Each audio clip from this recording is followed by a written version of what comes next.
Have you ever wondered how a song goes from an idea to a fully mastered track?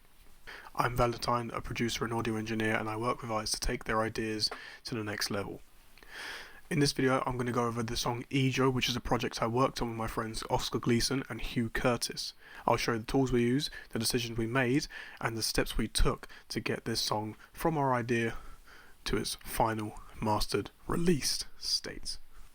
So, as a short description on what this song is, it's a project where we had to fuse two contrasting genres. So we decided to research artists like Polyphia, Wizkid and Skindred.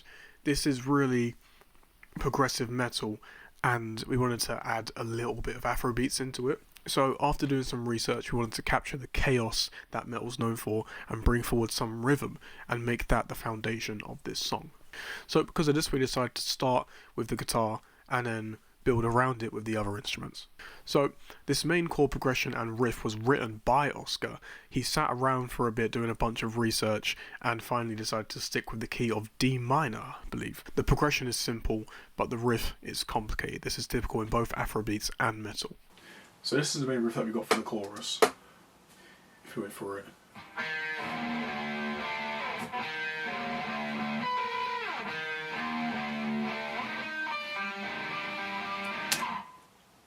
And after discovering our main riff, let's move on to rhythm.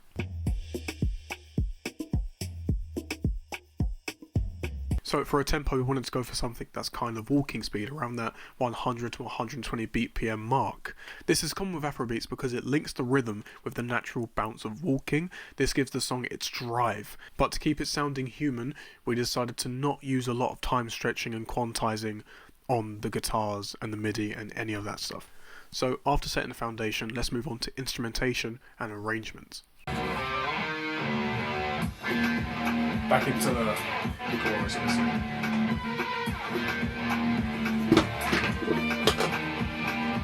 For this song, we decided to keep it very simple, just drums and guitar, not a lot of other ear candies, just to keep it at these two genres and like that. We did this by tracking the drums and the guitar at the same time. Oscar was kind enough to come over here to record his parts, and alongside him I used the VST Modo drums to record some drum MIDI alongside him. This allowed us to find the melody and the rhythm at the same time without having to rely on one of them to find the other. Although, during the chorus the drums are heavily layered. Many of these layers are actually samples that I found in Afrobeats drum packs. I did this because it allowed me to be very precise with my sound choice while making my sound library very fat. Oscar was an absolute genius and added some guitar layers during the verse and the chorus. This is because this is an instrumental song, there are no vocals, so filling in the parts where the vocals should be with guitars makes it sound more full and tells the listener there's no vocals in this track. Anyway, listen to these cool sounds.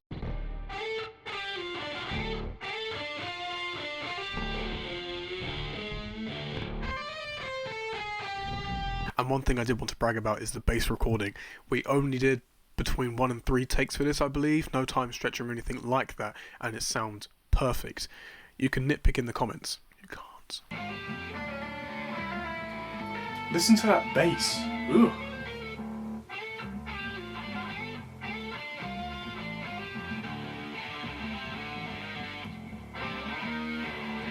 So, with all the instruments out of the way, this is the structure we went for.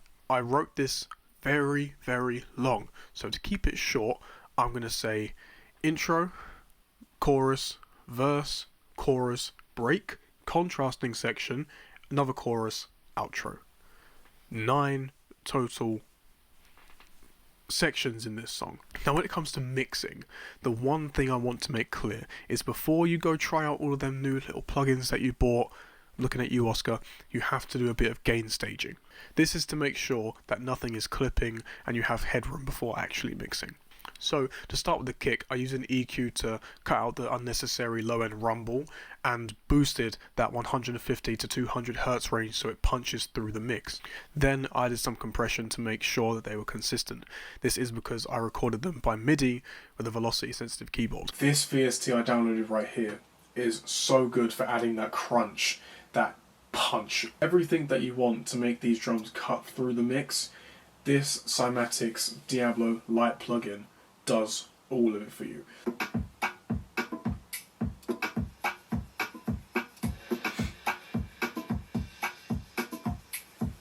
Can you hear that difference? For the snare, I focused on body and snap. I cut those boxy frequencies between 300 and 900 Hz and then saturated to give it some more character. I did this for most of the acoustic snare recordings, not the electric ones, because I'm lazy. Our hi-hats, bongos and shakers were cleaned up with a high-pass filter. This is so that they don't interfere with the low end, and I also panned them slightly left and right to give the mix more space. Everything here routes to a drum bus, which I have some compression on, and Cymatic's Diablo VST. This gives the drums more crunch. It's a clipper and a compressor and a saturator at the same time, but this lets the drums cut through the mix without interfering with anything else. Now, I was lucky enough to get this for completely free. This is Universal Audio's 1176 FET compressor. This is hands down the most popular compressor in the music industry, simply because. Now with the bass, it's locked in with the kick. I used EQ again to soften that 300 to 400 Hz range and then added a compressor and sidechained it to the kick so that whenever the kick peaks, the bass drops a little bit. This makes sure they don't interfere because they're both around that 100 to 300 Hz range. If you have interference, your mix is going to sound muddy. Now for the melodies, my main goal was space and separation. I used an EQ on the guitars to get rid of that low end fuzz that we get on some direct input recordings. The main plugin I'm using here is Neural DSP Archetype Tim Henson. This right here is an amazing plugin. If I can make this a little bit larger for you because my screen is a little bit dusty. This plugin right here is what makes the guitar so well. This thing right here, this multi-voicer, it's set to the same key and everything like that. It's engaged, but it makes the song sound so much more full by giving those guitars a little bit extra frequency, especially when it's panned to left and right and the center's being held strong by a separate track with a bit of saturation on it to give it a little bit more warmth. This makes the song sound so much more full. Definitely a pricey one, but worth buying, 1000%. This isn't a sponsorship. For the trumpet and the additional clean guitar in the contrasting section, I cleaned them up on the same end because they take up the same amount of frequency, and I panned them to separate sides so they don't interfere with each other. This is vital for giving your mix some space, because if you have two instruments in the same frequency range interfering with each other, it's going to sound bad. Now, to give the mix some more space and make it seem like it's not all cramped together, I routed the guitars and the trumpets to an additional bus, and I added a direction mixer to give it some more stereo width. And the low end, I've got it split. This means that the low end and the high end, they are split in stereo width, which means I can customize them individually.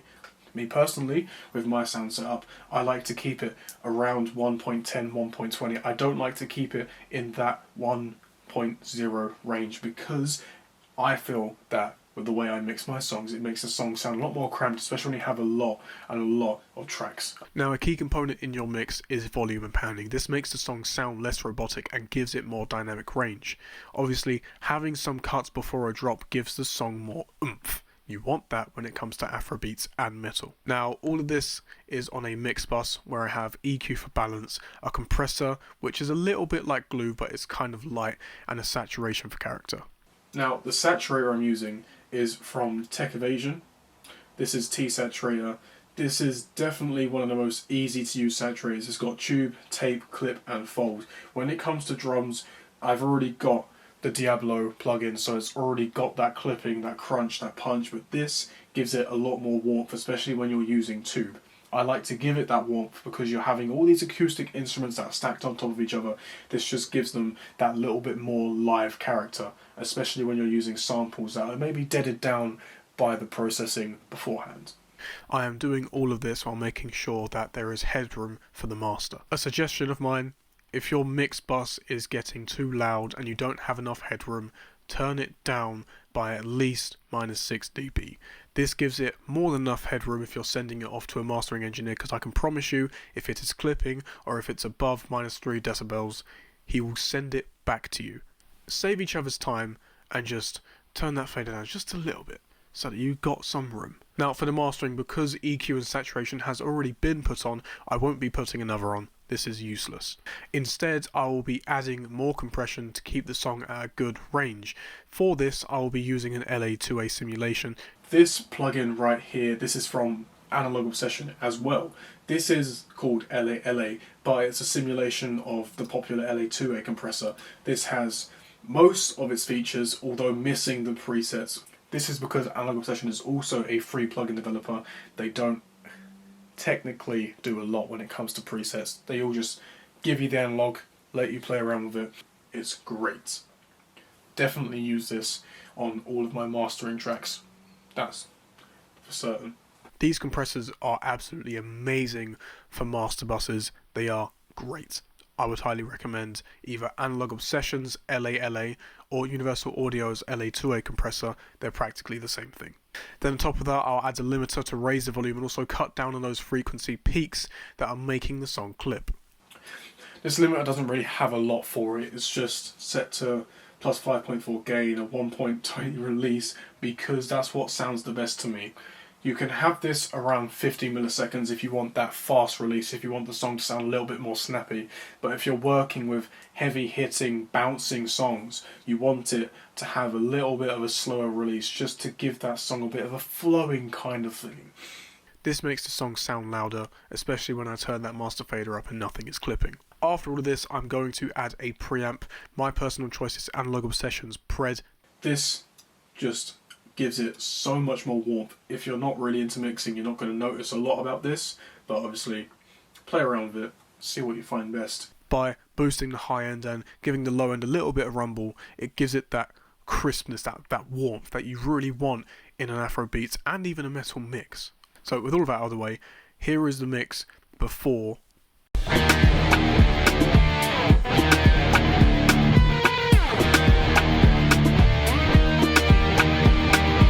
And here is the final master.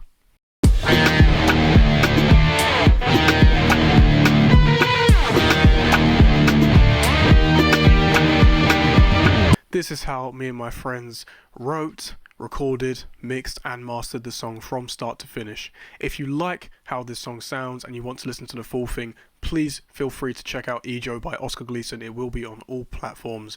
Link in the description. Bye bye.